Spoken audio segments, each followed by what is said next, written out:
Let's go ahead and kick things off. I just wanted to welcome everyone to our second stream in the Road to Success speaker series. I wanted to also thank everyone for taking the time out of their schedule to be here with us today.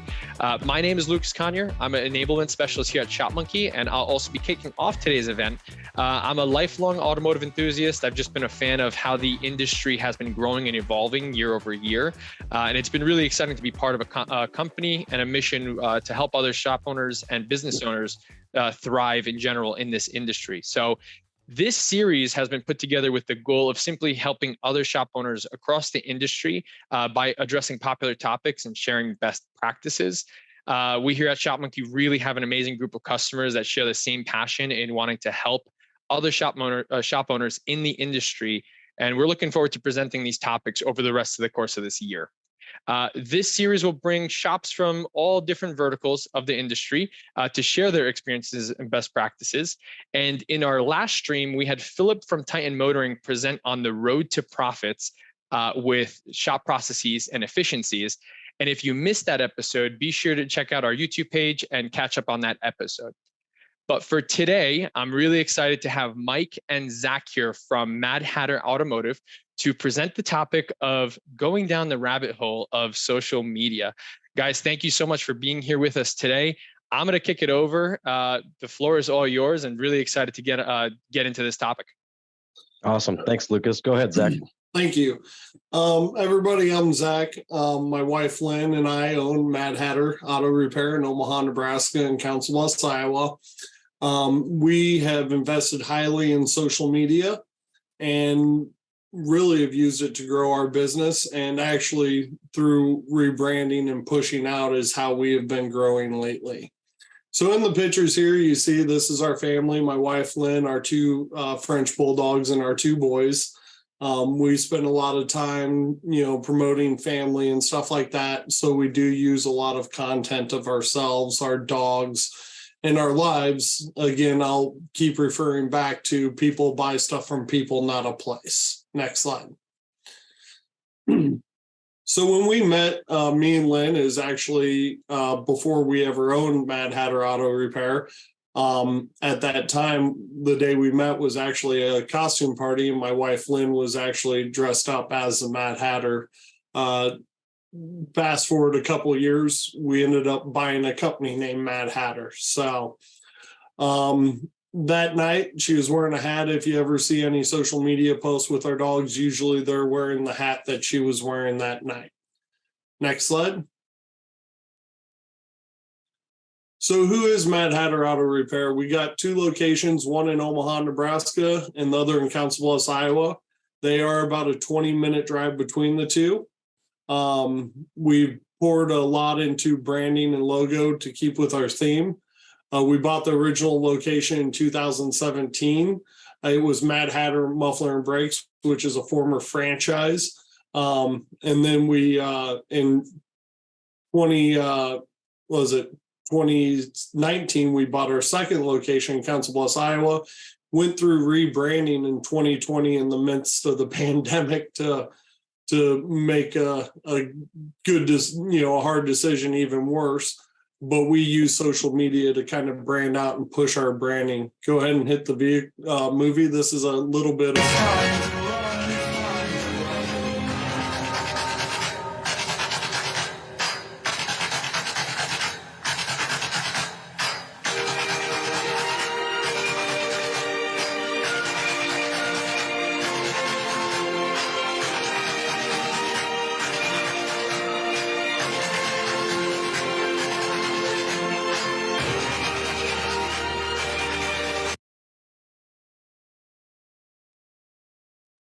So a little more about Mad Hatter, who we are. We have about 15 employees. That includes technicians, advisors, location leaders, otherwise known as a store manager. We call them leaders, though.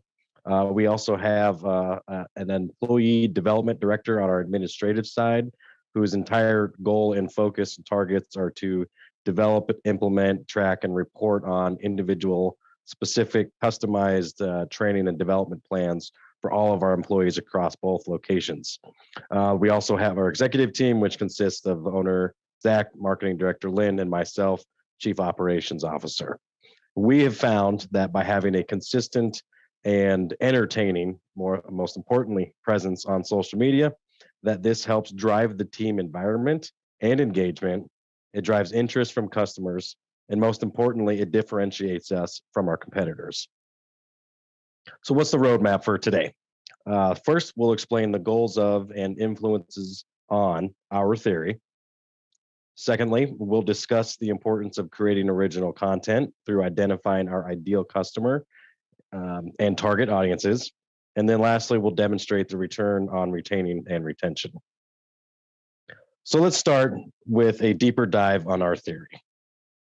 For us, social media marketing is not an end-all be-all strategy, but it is a supplement to typical marketing strategies such as flyers, mailers, Google, and the like. We use it for brand awareness and ensuring our audience is constantly exposed and therefore recognizes our colors, logos, and theme. However, social media marketing is not necessarily focusing on the actual repair process itself, more so providing entertaining content that lets the public get to know us and our employees outside of those typical business transactions. We also target a specific audience. We found it's easier to create content geared towards a specific person or group or even a niche of folks than it is to create content that's appealing to the general public. Because I think we all can understand and agree that not all of us enjoy the same events or music or books or news or the like. Lastly, we also limit our direct call to action, which is a marketing term that refers to the next step or action that me, the marketer or the business wants you, the customer, to take.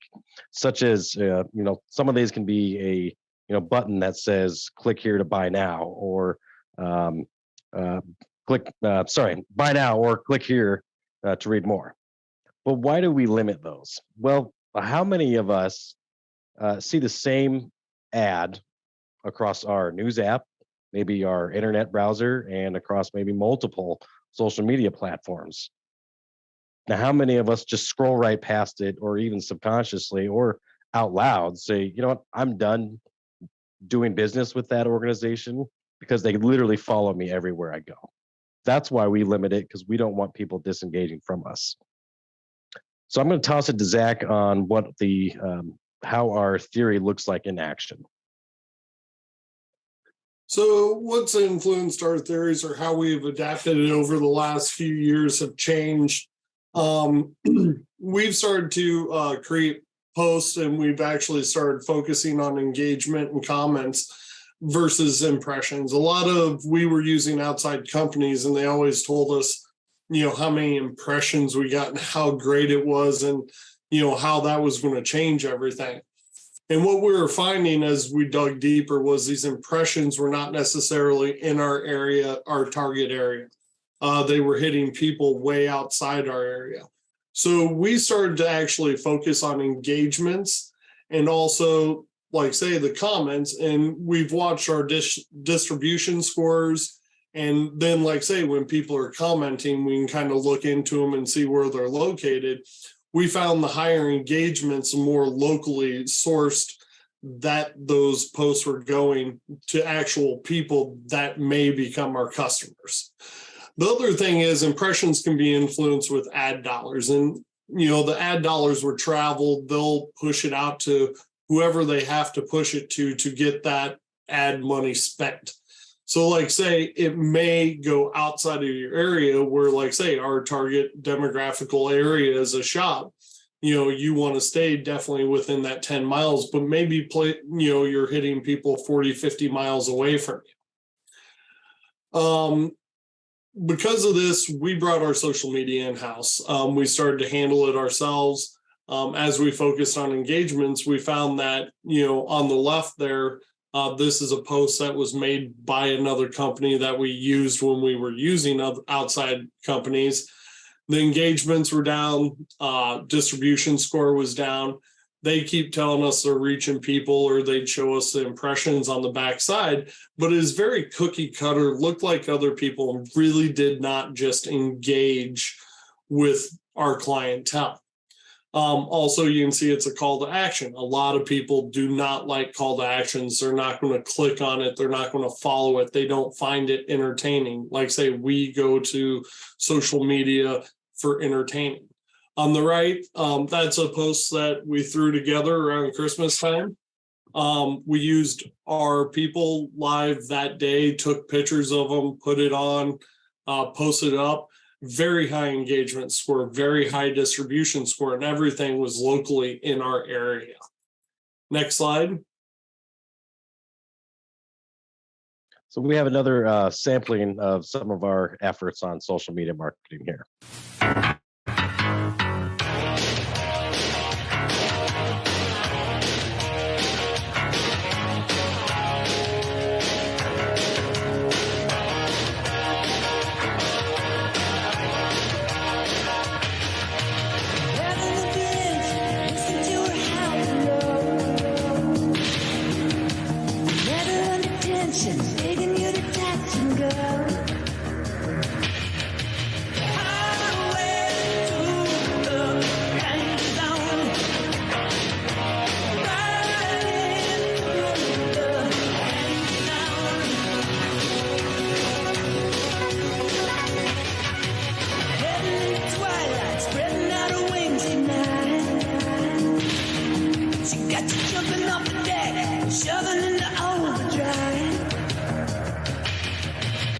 So you'll probably find it unsurprising that we did that video when the Top Gun 2 came out. And that's part of the reason what we do. When we find trends or hot things that are happening or big movies or, a sequel to a legendary movie, in my opinion, we make a video and use our own staff and make it entertaining.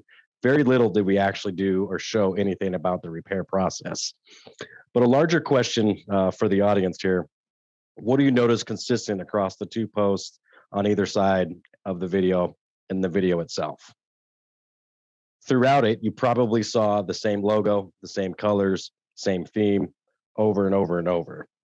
Our primary focus is brand awareness. If any of you have also looked us up, we're constantly posting what our culture looks like, what it feels like, what it acts like, along with our logo, because the data says that it takes people to see the brand at least 7 times before they remember us later on when they need us. We don't use social media as a search engine for folks to find us. Rather, people don't search it when they have a time of crisis or their car breaks down. They're on there to be entertained. So let's be on there and entertain them. So later on, when they need us or they do have a crisis, their car breaks down, they remember how we made them feel before they ever even did business with us. And then they'll choose us based on that fact. Our goal is getting people to follow us for entertainment value first, so that constant brand recognition and even subliminal marketing drives them to us later on when needed. Zach, what's another influence?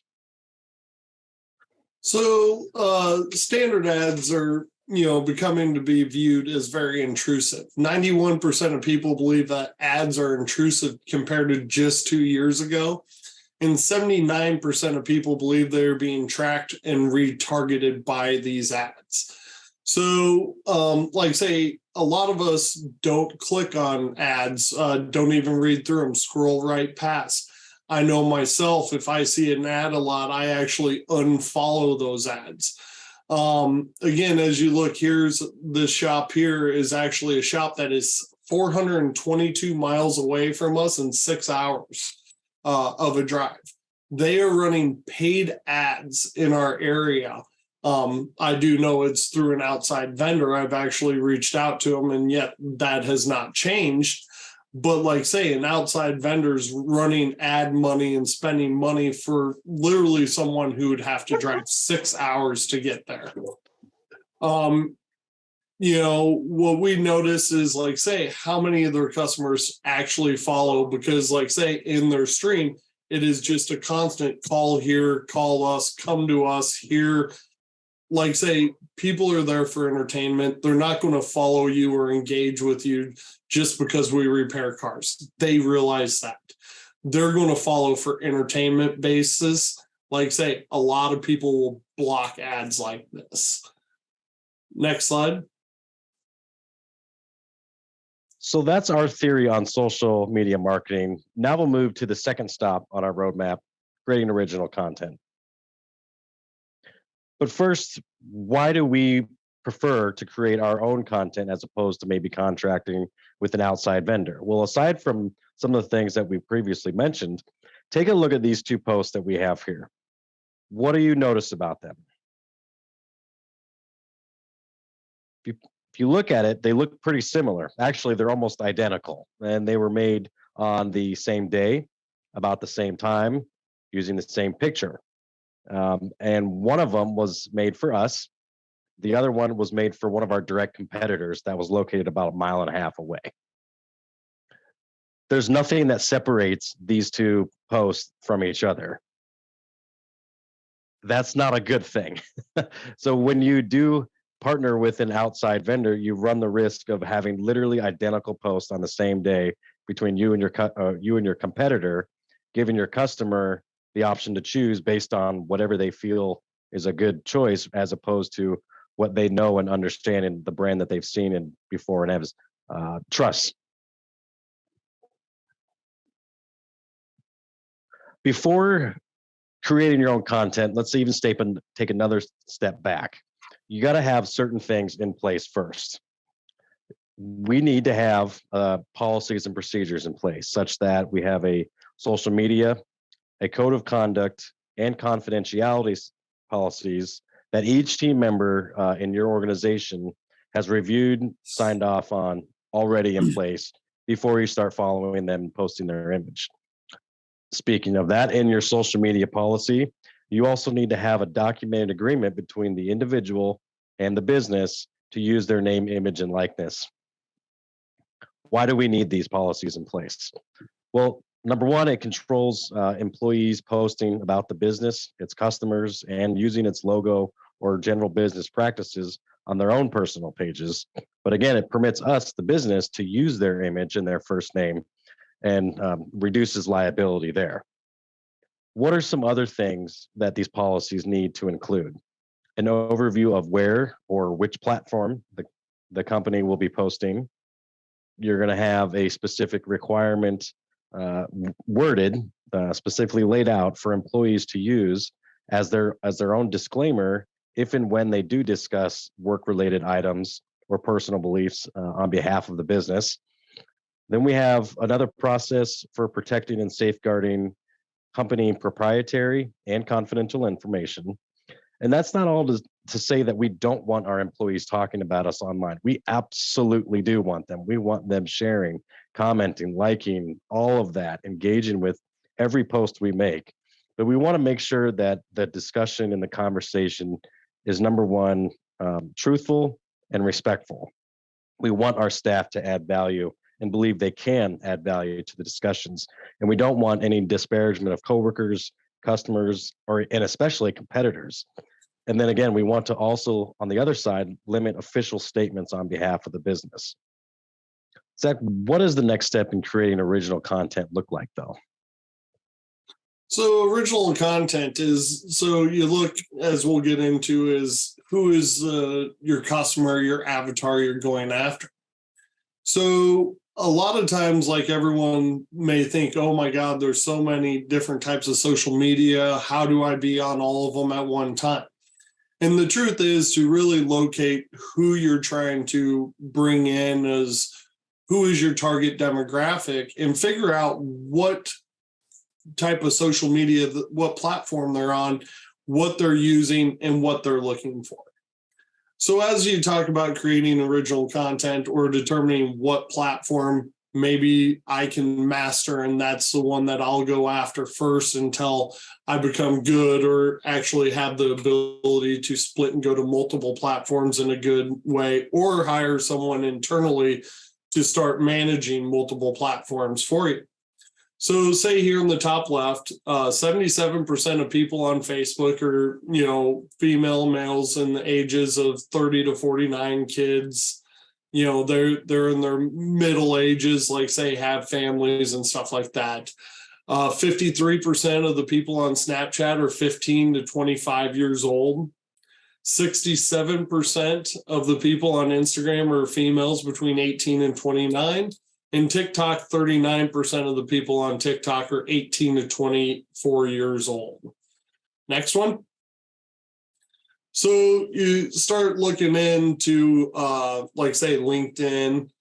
60% of these people are going to be 25 to 34-year-old business-minded people. If you're running a European shop or something like this, this would be a great target to hit these type of people. Also great for fleet accounts, would definitely be in this area. YouTube, 15 to 25-year-olds are who is on YouTube most of the time. YouTube is a form of social media. On another spin, YouTube is actually will drive your Google My Business and ads, AdWords and stuff like that. That's a completely different topic to start going over. But like say, YouTube mostly is getting used for, content consumption by the 15 to 25-year-olds. And 38% of male, or 38% is the 18 to 29. 72% of them are males. A lot of this is sports driven and politics on Twitter. But like say, if you're looking for those 18 to 29-year-old males, a lot of them are on Twitter. So that's kind of like a brief look at what platforms different people are on to kind of make your decision going forward of what platform you should start with. And I highly recommend on one first, not all at once. Next slide. So as I mentioned earlier, avatar. So as we got into social media, we started focusing on an avatar. And we did not study other actual automotive businesses, but we started looking into, hairdressers, stylists. How were people that were running smaller companies attracting large groups of followers? And what we found out from actually a hairstylist was they go after one target demographic. You'd rather have a small slice, a big part of that small slice of the pie. If we could get every 25 to 40-year-old female coming in our shop, married with or without kids, dual income household, our shops would be bulging at the seams. So what we decided was we were going to create entertaining content for women 25 to 40 years old on our Instagram, on our TikTok, and all those other social media feeds. That's who we were looking to entertain. As we started to get a good demographical hold on that type of an avatar, we bridged out to a 25 to 30-year-old technician. That brought us in, what does 20 to 35-year-old technicians want to see? I hate to tell you guys, it's not cars being torn apart. They want to see in a company, they want to see, a team environment. They want to see people having fun. They want to see who they would work with at that location. They want to see you guys going out and doing company events, going and really, showing who you are as a company. That is who these people are looking for. They know how to fix cars. They know how to find the information, how to fix cars. They're looking at your social media in form of who you are and would they fit in there. Next slide. So you also need to be able to define and answer what content does my avatar want and what content do they not want. Well, answer that question by asking yourself another question. What content or entertainment does your avatar already consume? For us, again, our avatar consumes content related to fashion, beauty, pop culture, youth sports, popular trends, animals, dogs. For us, the content that they do not want to consume, or another way of saying it, avoid, greasy car guts, high performance equipment, offensive, vulgar content, and repetitive advertisements. We recommend consulting friends, families, and some of those loyal long-term customers to help you identify what your ideal avatar is already consuming and what content they prefer. Zach? So original content, now that we determined everyone signed off on those policies and procedures, we've identified who our ideal target that we're going to be going after is, who's our avatar, who do we want coming in our shop? And we decided what platform we're going to go out. Now we're to the point of bridging our employees to represent our brand on social media. So this is, as everyone knows, in a shop is a tough thing. We're like, oh, my guys don't want to be on there. They make every excuse to avoid the, camera. So how do you do that?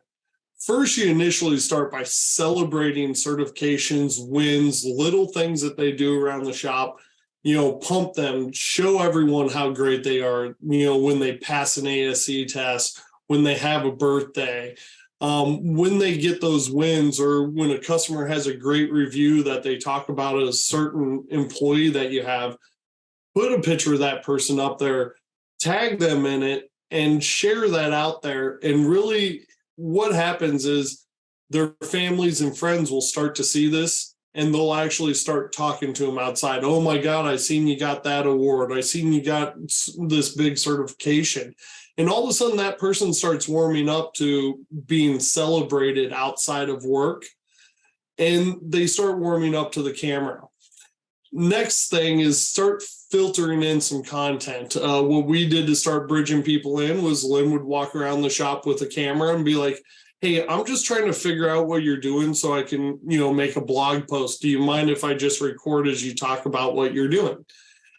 When that's happening, that person's getting used to that camera being rolling. And like say, you may record a ton of stuff that you never actually use.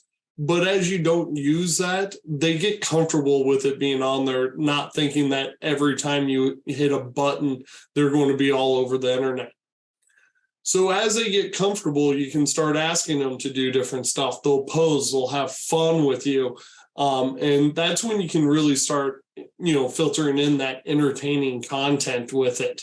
So originally, like say, it is just start to bridge that gap with them of celebrating them and showing how great they are is really the first step, and slowly getting them into that, having my picture online is not a bad thing. Next slide. So original content, again, as your employees get comfortable, identify 1 to 3 employees of regular face. Again, I'll come back to this. People buy stuff from people. They do not buy stuff from a place. We're a place. I'm an owner. I'm not at the front desk. I don't engage with a lot of the employees. So like say, seeing who we are is great, but seeing our employees are better. And then keep in mind appealing content to them. So like say 25 to 40-year-old moms usually have tons of sports equipment. There's 3 times a year that, like say, I always say my wife doesn't have junk in her trunk 3 times a year in between sporting events. You know what? That little post went crazy on some mom boards. When the kids start driving, people getting female technician that we have getting a new toolbox. And then like say you take stuff locally that happens. In our area, there's something called Sleeve Watch with Bill Ramby. He's a weather guy, and how bad the storm is coming in, he'll roll up his sleeves, he'll take off his jacket, he'll take off his tie and unbutton his shirt a little bit. So as we had a tornado warning rolling into our area, we actually made a little video for it, and it actually got us tons of followers and actually bridged a relationship with a local news station that they use us for any time they have questions about automotive, where we've actually been on the news about 4 or 5 times this last year with tons of free publicity where they're interviewing us about potholes or, slick road conditions and stuff like that. Go ahead and play the little video. Everyone's watching to see what you do. Everyone's looking at you. Oh, everyone's wondering, will you come out tonight? Everyone's trying to get it right, get it right. So as you can see here, again, not a whole lot of the content that we're putting out here actually has to do with working on a car. There's not been a car torn apart in any of our stuff so far. So next slide here, Mike. Bridging back to keeping our avatar in mind. So there's a local diesel shop. Their target demographic is literally 20 to 45-year-old men, usually blue-collar workers, diesel trucks. The stuff they post online would literally drive every one of our followers away because that's not the content they like to consume. The content that his shop likes to consume is big turbos, heads pulled off, all that diesel stuff that his demographic is interested in. They do very well, but they have no female followers in their social media. It's all males. So like say, keep in mind your avatar to who you want to be coming in your door and who you want to have spending money with you. And that's who you need to create the entertaining content for. Next. So aside from keeping your avatar in mind, you need to stay abreast of local trends and then hop on them quickly. We actually did this with this video here. It was quite popular for a while. I really like corn. What do you like about corn? It's corn. A big long enough. It has to juice. And a more beautiful thing. It's corn. I can tell you all about it. I mean, look at this thing. When I find it, it's got amazing thing. So again, that was really popular on TikTok for a while, and we piggybacked on its success and made our own goofy little video, which ended up being viewed over 35,000 times. But how do you find trends though? Well, what are trends? They're, they can be identified by repetitive songs, dances, comments, slogans, pictures, and visual effects that an increasing number of people are paying attention to, sharing, engaging, and consuming. It is essential to dedicate time to figuring out what these trends are. If you have someone in-house that can focus on that, that's extremely helpful. If you don't, or maybe let's say you're downloading TikTok or something similar for the very first time, how do you identify a trend? Where's ground zero? Well, lucky for us, there are free resources out there for you. One of them being Google Trends and TweetDeck. One word, TweetDeck. They will literally tell you what's popular and trending right now. We also recommend following people, again, like your customers, your friends, other local influencers that your avatar might also be following. On the slide here, in the middle of it, that's a local influencer in the Omaha metro area. And what they do is go around to different businesses and highlight their services or products in a positive light. We partner with them, and as a result of that, we've gotten some pretty good exposure.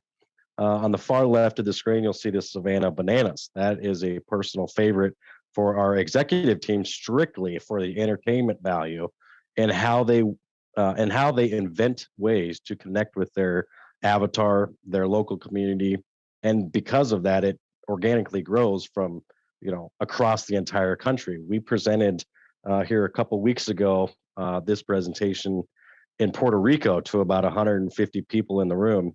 And there were 5 different people in the room who knew of the Savannah Bananas. One of them has actually been on a season ticket wait list for over a year and a half. So again, they're a great example of providing entertaining content. Last thing we have is retaining and retention. Zach? So retaining and retention. So what we found is a lot to do with engagement with our employees and stuff like that. So we've actually quit kind of posting job ads because we have more people applying with us than openings that we have. About a year and a half ago, our last job ad we ran was kind of a jab at some local other shops around us that could never get anyone in, and actually has been stolen by a couple other marketing companies and social media companies out there, is our "we're not hiring" ad. This ad, when we posted it, kind of as a jab to build our bench or to bring people in just to have chats with them, go through our hiring process. And then we just set them on the side to say, when we have an opening, we're going to give you a call. It's been a great system for us. It works. We're able to fill back in with employees real quick. But like I say, this was the truth. When we ran this ad, we were not hiring. It shows who we are, what we offer, and that type of stuff. Like say, kind of a little funny ad, but like say, we have not, because of our social media and how we look to outside technicians, we've not had to run job ads. I think Mike can probably confirm because he does more of it. We get somewhere between 1 to 3 applications a week, and I think currently have 7+ technicians sitting on the sidelines waiting for an opening in our company currently. So what, as we got up here, E3 surveys, an E3 survey, what we notice with multiple locations is we run an engagement survey on a regular basis to see how happy our employees are with us. And with that, we found that the engagement from our employees directly showed in the E3 survey. When one shop was more engaged with our social media by making comments, sharing, and stuff like that, the E3 survey or the engagement of that location was much higher than the lower score. So we've actually found that watching the social media and engagement of our employees as far as who's sharing it, how much they're sharing it, are they making comments and talking within the chat on it, that when we notice someone, they're not posting as much, we actually can go in and kind of figure out that, oh, maybe we stopped doing something that they enjoyed, or we weren't engaging with them enough. And it's actually a good measurement of happiness of our employees. We use it for team building. Like say, our team interacts back and forth, like say on stuff we post on social media. I love working here. We had people that say, I want to work here. You guys have so much fun. That's what we try to show within our, culture on our social media. And that is what has been driving in the majority of our applicants. This is a closeout of our 2022 season that we posted, that actually kind of got all these comments. In the middle was off of this post up here, this little video. And with that, the 2022 season comes to an end. Good night.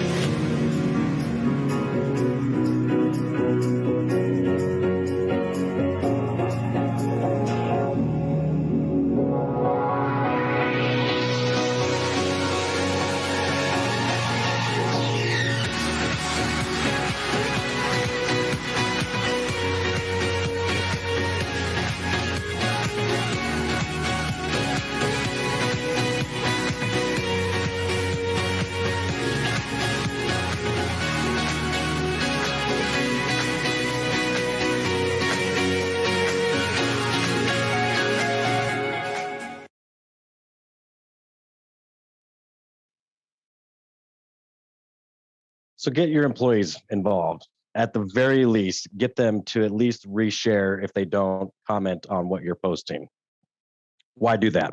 Well, having employees share and then repost, or taking it a step further, mention and comment, and really interact and engage with each post helps whatever platform you're on, helps that algorithm push that specific post towards a wider and more local audience. Let's compare what we've got on the screen here. So each post reflects a different store, one Council Bluffs, one Omaha. If we take a look at the distribution scores on here, on the right, you'll see, although it might have been a more, a funnier post, it had significantly lower, about half the distribution score than the one on the left did. That particular store, the one on the right, also had lower engagement scores. So to Zach's point, for those, if you're having issues with an engagement, you're probably going to have issues with your social media and vice versa. They are related. Our E3 survey actually showed that that particular store did have a lower employee engagement score.